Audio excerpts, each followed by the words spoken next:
I've been hiding something from my husband and son for almost 7 months, and every day I told myself I'd tell them tomorrow. 3 years ago our son Noah was diagnosed with a rare hearing condition. The doctors warned us that over time he would likely lose most of his hearing. We tried everything: specialists, therapy, experimental treatments. Nothing stopped the progression. By last year Noah could barely hear me unless I was standing right next to him.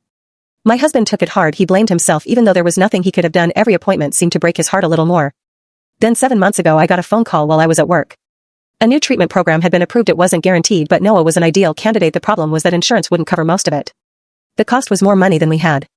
I didn't tell my husband right away because I already knew what he'd say: we couldn't afford it. So I started working extra hours. I sold jewelry I hadn't worn in years. I picked up freelance work after everyone went to bed. I emptied my personal savings account. Every week I transferred a little more money into a separate account. For 7 months I lived on coffee and 4 hours of sleep. My husband thought I was stressed because of work. Noah thought I was just busy. Meanwhile I was secretly preparing for the biggest gamble of our lives. Finally I had enough. I scheduled the procedure and told neither of them. The night before the appointment I couldn't sleep. I kept thinking about all the times Noah pretended he heard something because he didn't want us to feel sad. All the times he smiled and nodded even when he missed half the conversation.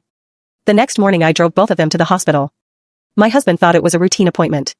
When the doctor walked in and started explaining the procedure he looked completely confused. Then I handed him the paperwork. The room went silent. "You did this?" he asked. I nodded. "How long?" 7 months. He sat down and started crying. The procedure wasn't easy and the waiting was even harder. But 6 weeks later we were back in the doctor's office for testing. The audiologist stood behind Noah and spoke softly. Noah froze. His eyes got wide. "Did you hear that?" she asked. He nodded. Then she said another word. And another. Each time he heard it.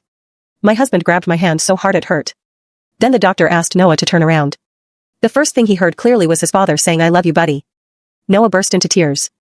My husband burst into tears. Honestly, so did everyone else in the room.